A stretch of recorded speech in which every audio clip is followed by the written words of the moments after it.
Wow. Ayan, ilagay ko na dito yung biko. Yan. Isang ano lang pala yun. Ayan, meron na po pang kape. Pang tea time. Okay. At yung ano kanina, yung tinanggal ko kanina, ilagay na lang dito sa ibabaw.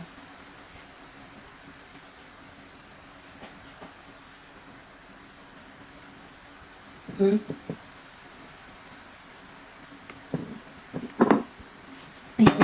Biko.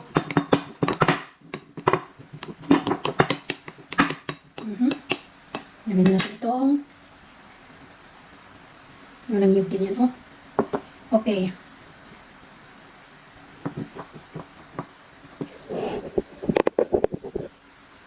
Okay. Ayan siya, guys. So, maraming salamat, guys, sa panonood ng paggawa ng biko. Thank you so much.